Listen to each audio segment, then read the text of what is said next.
Dear student of class 10th, I am Professor Shahzad, the Department of Pakistan Studies, the Concept Academy. In the previous lecture, we discussed about the first era of Mia Muhammad Nawaz Sharif, who became the Prime Minister of Pakistan 3 times, and their government session 3 times, their assemblies dissolved. In the 2 eras, the assembly dissolves after some years. Then in the 3rd era, which is not included in this topic, he was declared illegal and terminated his job as a Prime Minister of Pakistan. So today we discuss the second term of government of Mia Muhammad Nawaz Sharif.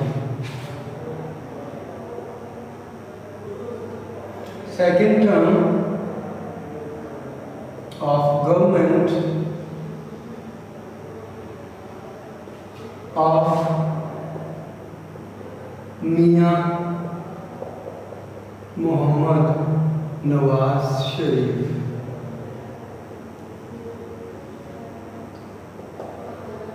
Urdu में हम इसे लिखेंगे नवाज शरीफ का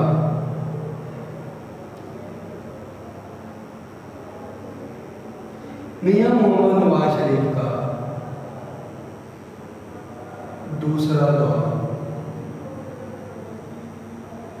दूसरा दौरे हुकूमत। आप इसमें भी ना बहुत से ऐसे पॉइंट्स हैं, इसमें बहुत से ऐसे जो हेडिंग्स हैं, हम लोग डिस्कस करेंगे 1 by 1 करके। इसमें resignation of justice Sajjad Ali Shah and Farooq Ahmed Bukhari became the president of Pakistan. First जो है वो रेजिग्नेशन वाला आपने डिस्कस करना है, रेजिग्नेशन ऑफ सजाद अली शाह।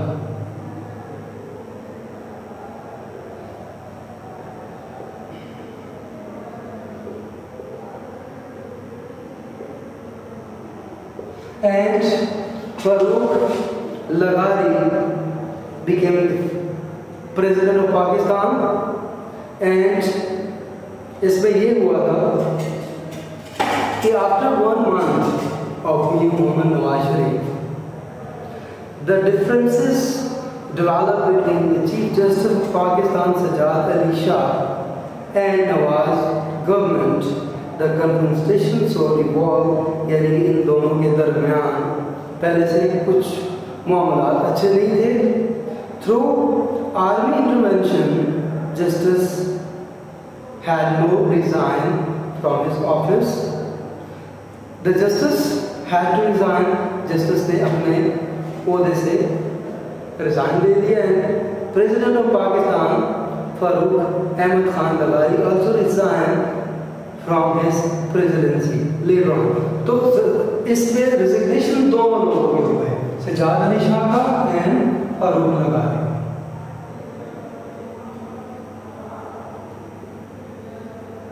फारूक लगारी और जस्टिस यानी कि सुप्रीम कोर्ट ऑफ पाकिस्तान के चीफ जस्टिस और इसके साथ साथ प्रेसिडेंट ऑफ पाकिस्तान लगारी, दोनों तो रफीक तारक जो है वो पाकिस्तान के बनने वाले नए जो जस्टिस रफीक तारक ये रिटायर थे, याद रखिएगा।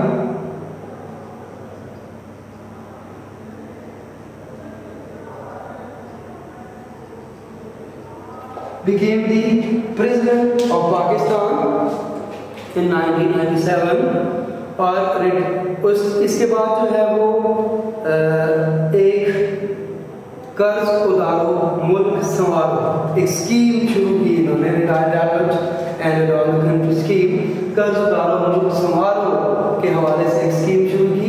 इस स्कीम में इन्होंने इन्होंने लोगों से अपील किया कि ज़्यादा से ज़्यादा economic condition of the country was not improving and the government to take loan from the IMF for its budget. IMF से कर्जे लिए गए. Nawaz Sharif started scheme called Retired Adult and Advance the country, यानी कर्जदारों मुल्क समारोह and appeal to the nation to pay a foreign loan. उन्होंने nation से ये रिक्वेस्ट किया कि वो इस स्कीम में बढ़ चढ़कर हिस्सा ले ताकि मुल्क बहुत जल्द कर्ज उतारने में कामयाब हो जाए. तो इसी तरह welcome to this scheme and about 17 billion rupees were collected till June 19. तो कर्ज उतारने मुल्क समारोह की जब स्कीम शुरू हुई तो जून 1999 में तकरीबन 17 बिलियन रुपीस जो है पाकिस्तान की इस स्कीम में के तहत हम लोगों ने इकट्ठे कर लिए. तो ये एक बहुत अच्छा साइन था. ठीक है, रिटायर्ड एडवांस कंट्री स्कीम जो है कर्जदारों मुल्क समारोह जो स्कीम थी तो बहुत अच्छा एक right to vote overseas Pakistani. ठीक है, राइट टू वोट. ठीक है, यहाँ पर ओवरसीज पाकिस्तानी जो है पाकिस्तानी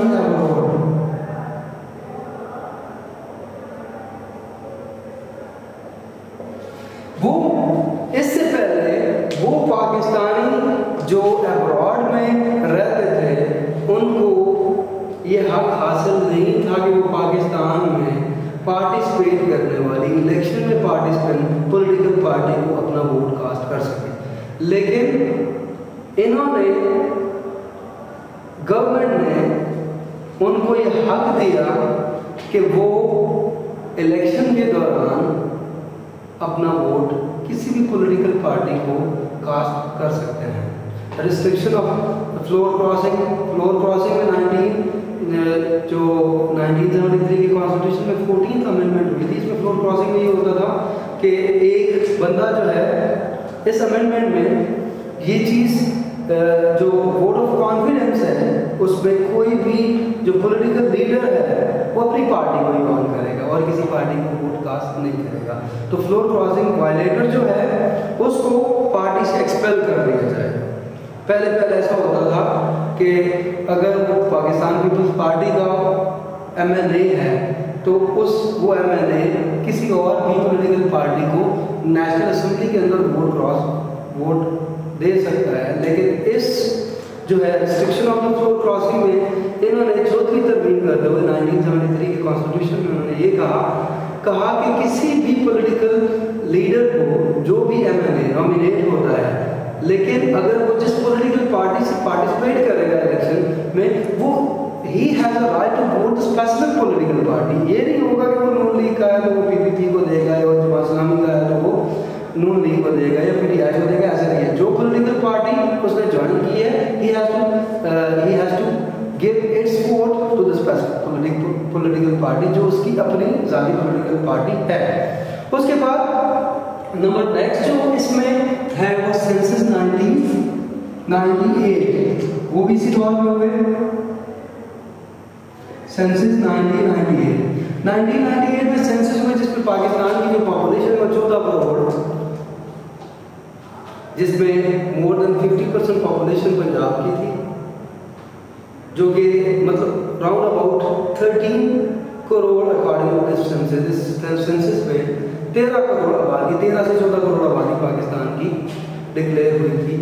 बताया गया था कि इसमें 13 से 14 करोड़ आबादी है और आबादी बढ़ने के साथ साथ मुआशी हमारी जो सोशल ज़रूरियात होती हैं जो नीड्स होती हैं वो भी बढ़ जाती हैं क्योंकि पॉपुलेशन बढ़ने से नंबर ऑफ प्रोडक्ट्स बढ़ती हैं. कल्टीवेशन ऑफ क्रॉप्स में बहुत ज़्यादा फर्क पड़ता है. इसी तरीके से हम लोग जो मीट वगैरह का हमारा जो इस्तेमाल होता है जो सीड्स हम लोग दालें वगैरह पल्सेस खाते हैं उनका इस्तेमाल बढ़ जाता है. तो आफ्टर 10 years सेंसस होता है. तो 1998 में सेंसस हुआ तो according to this census 13 and more than 13 crore population of Pakistan जिसमें तकरीबन मोर देन 50% पॉपुलेशन जो थी वो पंजाब से थी. तो ये भी एक पॉइंट ऐड करेंगे इसमें, ये याद रखना है आपने कि 13 करोड़ जो पॉपुलेशन है अकॉर्डिंग टू द सेंसस वो हम लोगों ने लिखना है, ठीक है। अब the announcement of an education policy, इसमें Syed Wasir Ali Shah the federal minister of the education announce the new educational policy 1998, उन्होंने एक नई पॉलिसी जारी की। वो पॉलिसी क्या थी?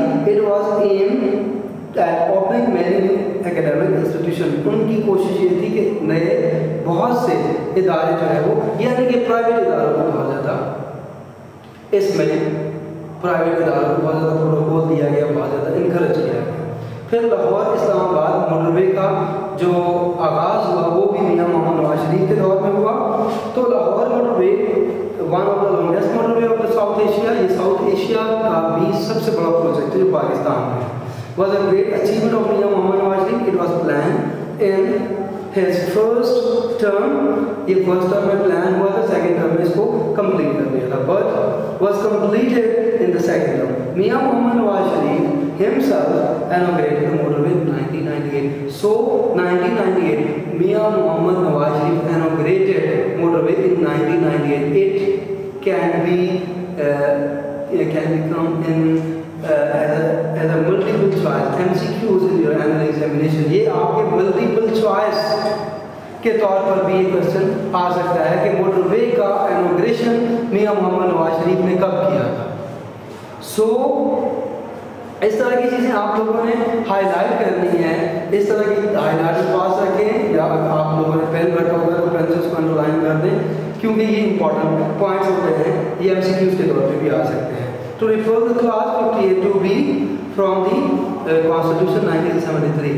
जब इनका दूसरा दौर हुकूमत आया तो पहले एक दफ़ा नवाज शरीफ को, दो दफ़ा बेनज़ीर भुट्टो को इसी आइन, इसी आर्टिकल के तहत, इसी इख्तियार के तहत मुख्तलिफ प्रेसिडेंट ने अपने अपने दौर में उनको अपने ओहदे से हटा दिया था, प्राइम मिनिस्टर को। लिहाजा जब ये दोबारा सेकेंड दौर में आए तो इनका मकसद ये था, मतलब इन्होंने उस आर्टिकल को ही 1973 के कॉन्स्टिट्यूशन में से, यानी कि 58-2B का जो आर्टिकल है उसी को ही रिमूव कर दिया।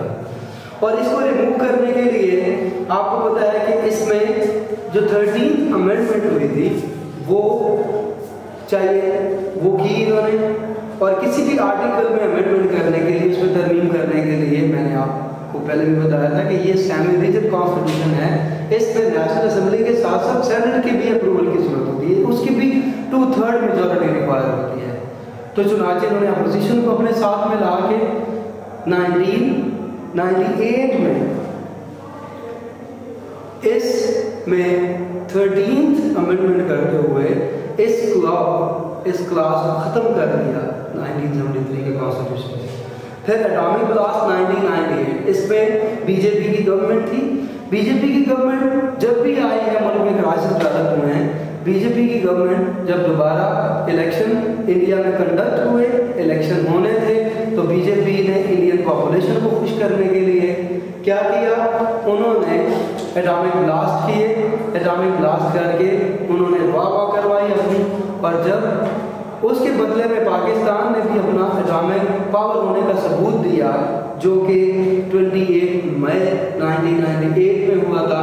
अब इसमें ये था कि हम लोग उस वक्त मैट्रिक के स्टूडेंट थे, और ये न्यूज़ में बार बार ये दिया जाता था कि अगर जो भी इंसान इस दिन का नाम सजेस्ट करेगा उसको इनाम दिया जाएगा, राउंड अबाउट 10 लाख रुपीज़ थे।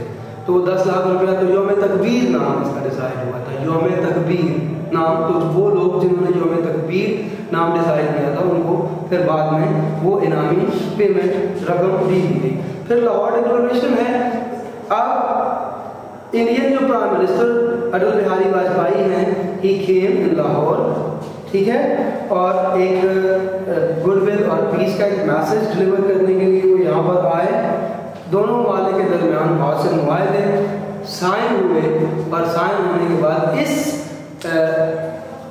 विज़न को पाकिस्तानी पॉपुलेशन ने बहुत ज़्यादा डिस्करेज किया, और डिस्करेज करने के बाद उन्होंने इसको, यानी कि लाहौर डिक्लेरेशन, जिसको ऐलान लाहौर भी कहा जाता है, ठीक है, इसको डिस्करेज करने के बाद ये रिजेक्ट हो गया। जितने भी मुआहदे हुए थे, जो भी मामला हुए थे पाकिस्तान और इंडिया के दरमियान, वो सारे ख़त्म हो गए, ठीक है, on the basis of the intervention of the Pakistani population की मदाखलत की वजह से, क्योंकि इसमें इंडियन इंसेंटिव शामिल थे, ठीक है, इसलिए पाकिस्तानी पॉपुलेशन ने और गवर्नमेंट ने इसको रिजेक्ट कर दिया, ठीक है।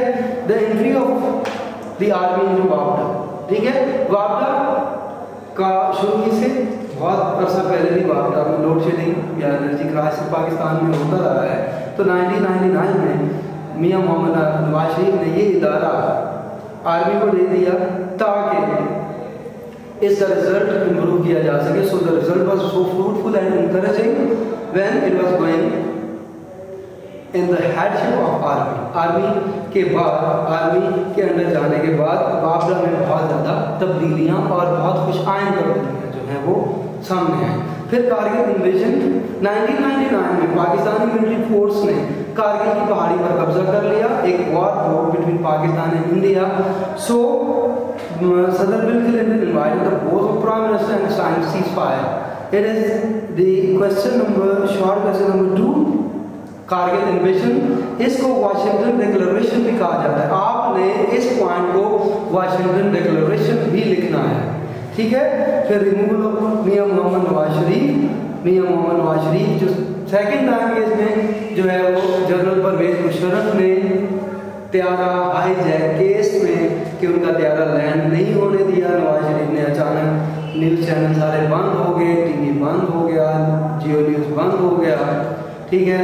और आई थिंक उस दिन पाकिस्तान इंडिया को क्रिकेट मैच था, तो लोगों को इसलिए ये बहुत अच्छे तरीके से याद है, वो लोग जो उस वक्त मौजूद थे। आप लोगों को पता नहीं उस वक्त पैदा भी हुए होंगे या नहीं।